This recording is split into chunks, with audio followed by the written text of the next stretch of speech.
Welcome back, everyone, and welcome, Gabby. Thanks so much for joining us today to talk about the UC questions.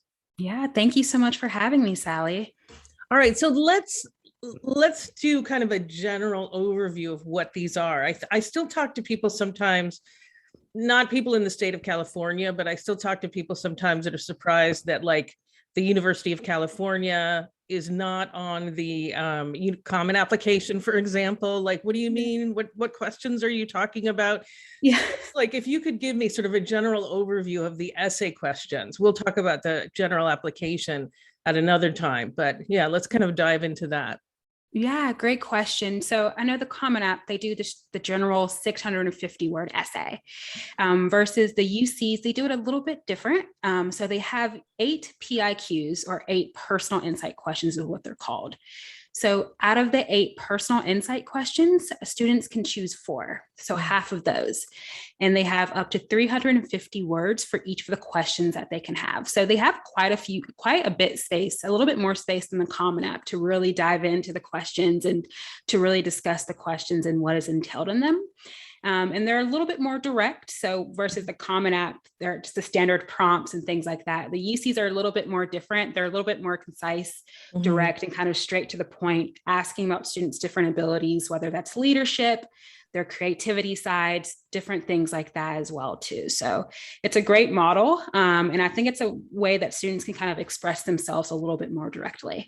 Yeah, I really like especially that they give students choices. So you can kind of, as a student, figure out what you want to highlight and then choose the questions that will help you do that properly. Absolutely. And it gives them a little bit more free range and it doesn't let them pigeonhole themselves. That's something I feel like a lot of students do with the Common App essays. They kind of box themselves into one different category. And it kind of lets them have that intellectual thought process and really helps them to think, what do I really want to portray? What do I want to talk about? What is something that I can talk about from these different questions that maybe I don't know, or ability that I don't know that I have, but that I do. And so I really like it. And I think it's a really good way for students to really think outside the box, even if they're not applying to the UCs. It's a good tool for brainstorming to use for them. So, I mean, speaking of that, like how do you, if you're working with a student, how do you recommend they approach them in general? Like, how do you recommend sort of starting in the process? Yeah, good question. So I think something that can help is kind of starting on the activities list first.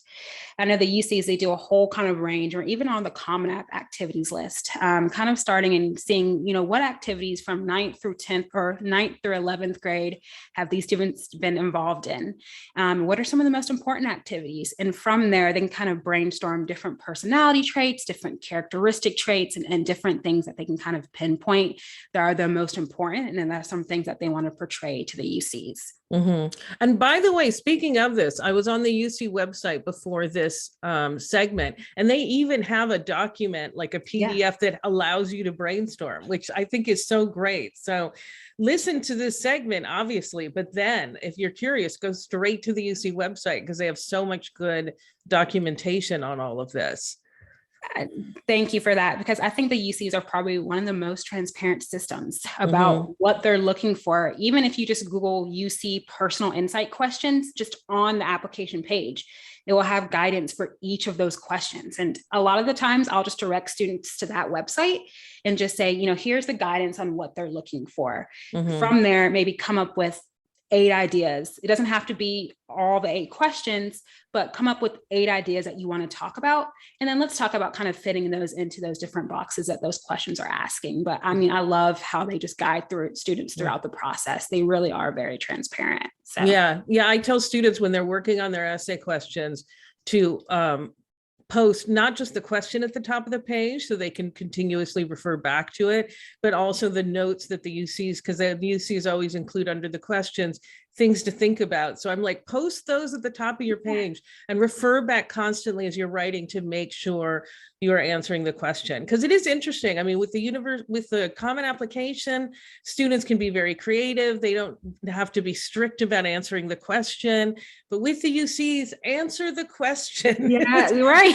It's so important to answer the question. So, and they give you so much information. So all that being said, why don't we start to go through them? Yeah. and I'd love to get your insight on all of them. And I went ahead and I printed them out for myself. But if you have them in front of you, if you could I sort of do. read the first one and then we can talk about it and we'll go from there. Yeah. So the first one is describe an example of your leadership experience in which you have positively influenced others, helped resolve disputes, or contributed to group efforts over the time. So one of the things I love about this is that they're asking about leadership experience, but they're making it clear that you don't need to have a title of captain or student body Mhm. president or something like that. So why don't you kind of dig deeper into what they're looking for here? Yeah, so some things to consider, I think you kind of hit it on the head, is a leadership role doesn't have to necessarily mean a title. If you mentored students, so I Mhm, have some students who are involved in Big Brother and Big Sister. So mhm, last year I kind of held an essay workshop and I had a student write about that, what mhm, their role was in that, how they mentored them, how they kind of guided that person throughout their timeline, whether that was somebody in high school or somebody in middle school. And also kind of how's your experience changing your perspective on leading others as well too.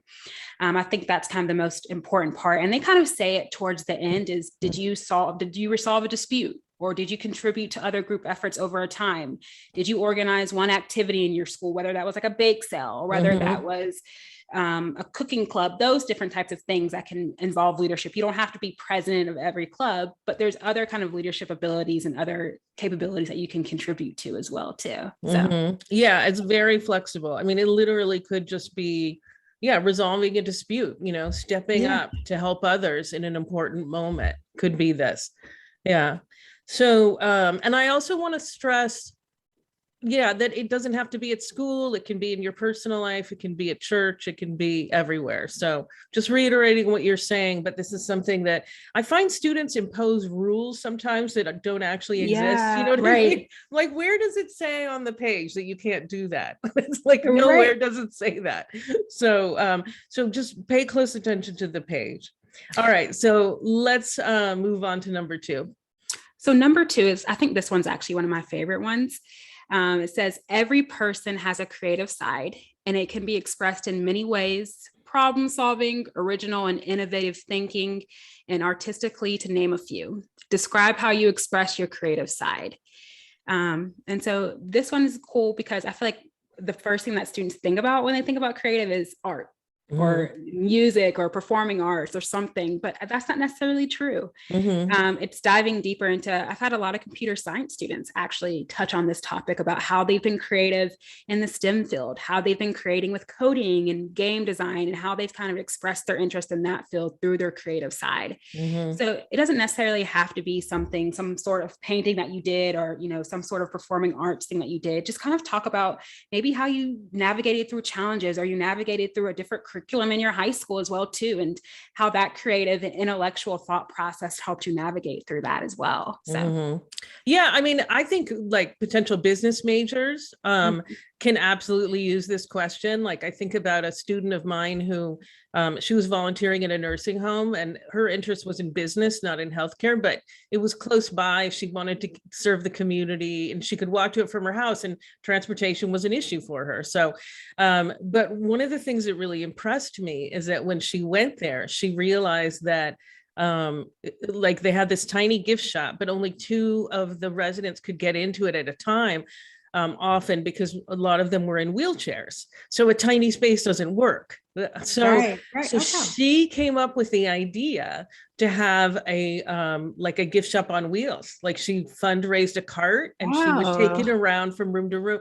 I mean, this is so creative in a Right, business kind of a way. This is perfect for that. So right. yeah, problem solving, kind of out of the box. Right. And you're thinking solutions. I think that's a big thing, is how can you get to a solution and what is your thought process behind that as well? So what problem arose, what solution did you propose, and what was kind of the negotiation or thought process skill? So I love that she was able to tie that into that. So it's Hmm. awesome. Yeah. So, I mean, no surprise that she's gone on to be very successful in yeah. not just college and beyond. So, all right. So let's talk about number three. Yeah. So number three is, what would you say is your greatest talent or skill?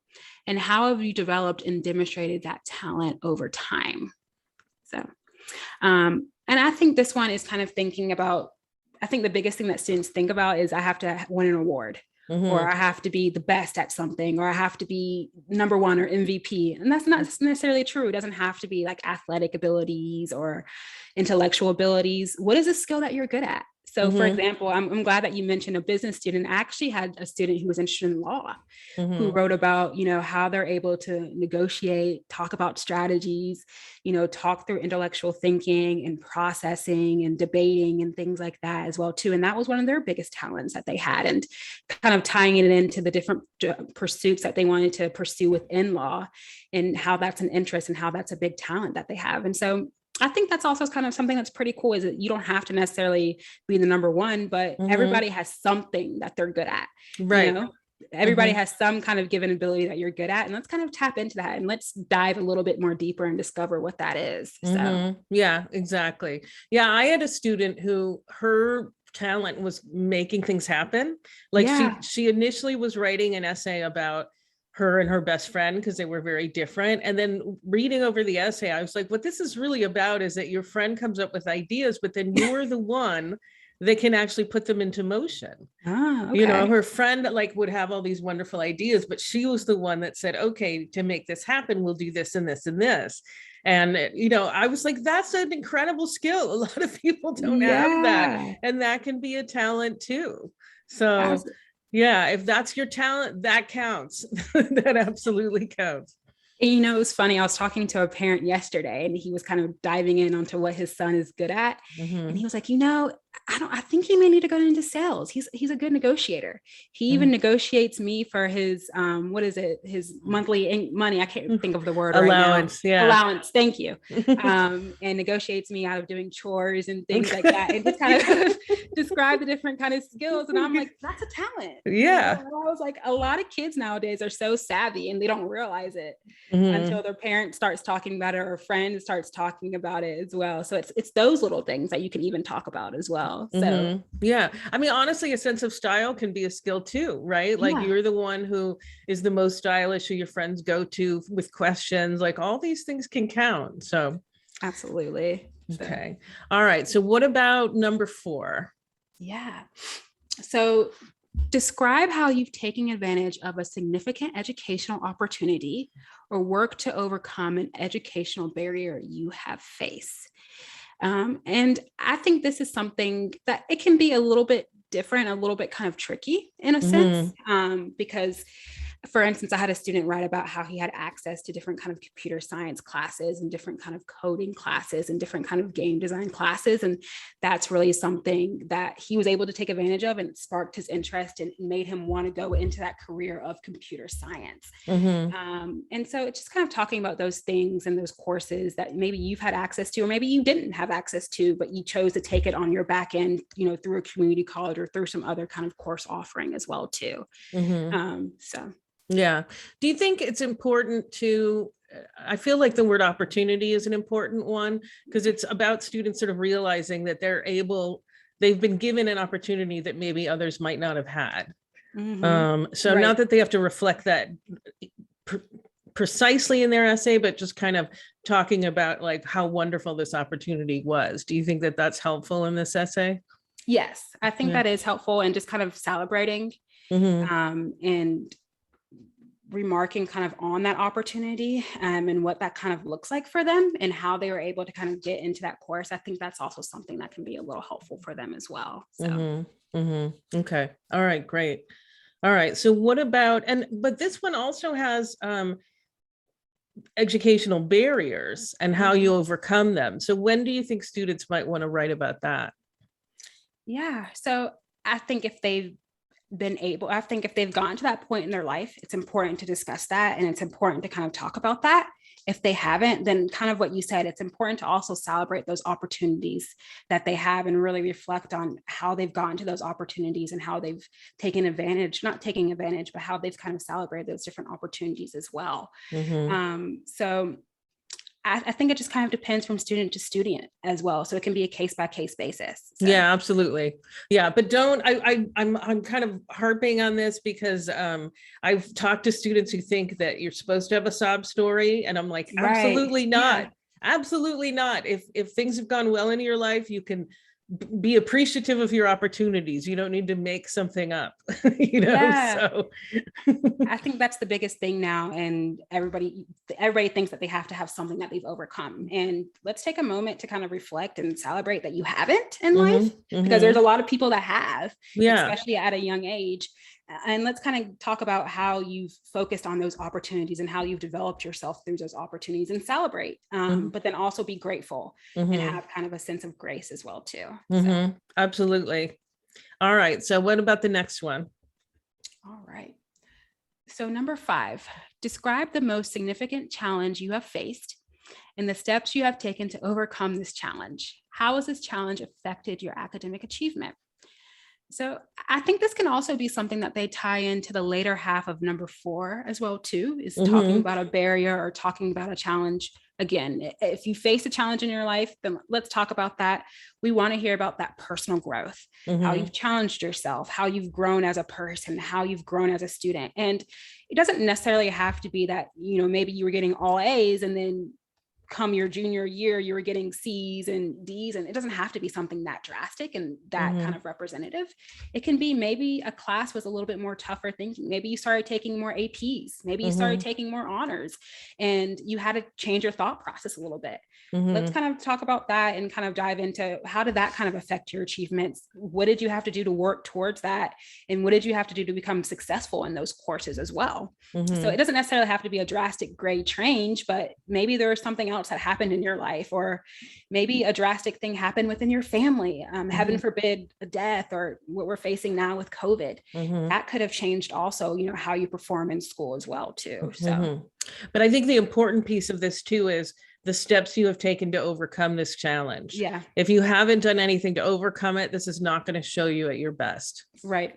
Absolutely. So I think what we want to focus on, what you said, is that growth and overcoming it and getting to that next point in your life as well. Okay, great. All right. What about number 6? All right. So think about an academic subject that inspires you. Describe how you furthered this interest inside and outside of the classroom. And so I think this is something as well too, that many students have a focus on a certain major or a certain discipline or a certain subject area that applies, and kind of describing what have you done maybe outside the classroom to further that interest. So if you're involved in the health sciences, have you done any shadow opportunities, or have you done any kind of hands-on research or any of those opportunities? And how is that interest in that subject developed? And what experiences inside and outside the classroom? It can be volunteer work, or it can be employment, or it can be some students have access to different summer programs. So it's really kind of focusing on that one main thing and kind of diving into how you've grown and how that one main thing has inspired you throughout the classroom.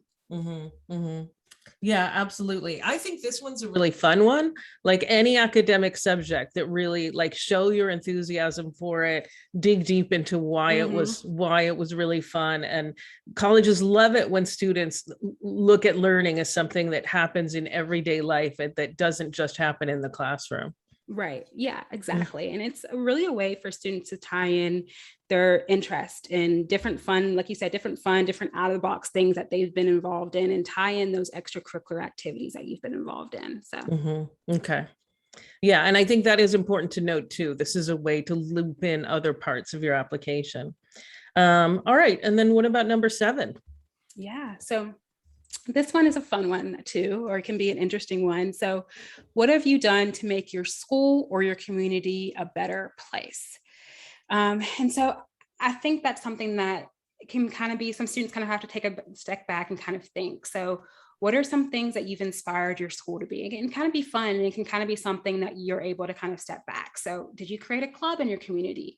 Did you create certain different community service activities and those types of things? And how do they affect that community? So not only saying what you did, but kind of saying that outcome and how that community or how your school group has grown as well too is going to be the most important part. Okay. And yeah, and again, take note of the extra notes that they put in, because they talk about things like, why were you inspired to act? What did you learn from your effort? So it's not just what you did, but what did you learn from it? What did you get from it? That kind of thing. Absolutely. So it's Yeah. the same thing as that next step going into it. So, Yeah, exactly. All right. And so number 8. yeah. So beyond what you've already been, what has already been shared, excuse me, beyond what has already been shared in your application, what do you believe makes you stand out as a strong candidate for admissions to the University of California? So this is kind of the most popular kind of open-ended prompt or open-ended question that you have. I think the Common App has one that's usually the last one, but I think this is a good place to put, is there anything else that you maybe didn't convey or portray to the admissions officer or portray to the committee that you want them to know? And so this may be a good one that kind of as you're brainstorming and you're maybe seeing that something that you're talking about maybe isn't fitting into those certain prompts or fitting into those certain boxes. This is a good one for students for that. So, you know, maybe they're talking about something that they've done over the summer, whether that's a trip with their family or some sort of, you know, extracurricular activity outside of the classroom and outside of their school community.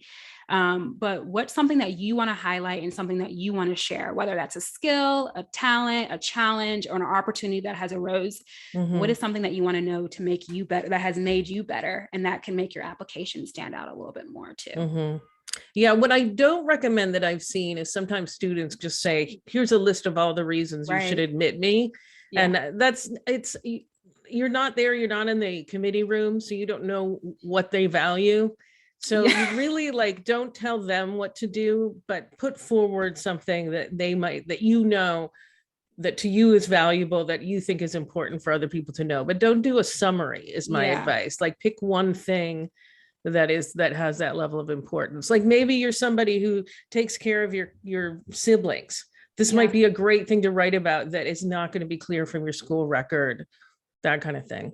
Yeah, and that's a great point. I've had students who they take care of their family or they take care, like you said, of their sibling, and they kind of write about that, how it's affected them, you know, how they've grown, what they've learned even from that kind of things as well. So I like that you said, don't just note down things that admissions counselors want to see, be narrow, be straight to the point, and kind of talk a little bit more personal about yourself. That's going to kind of set you apart. So. All right, great. Thank you so much, Gabby. That was really helpful. Yeah, thank you so much for having me, Sally.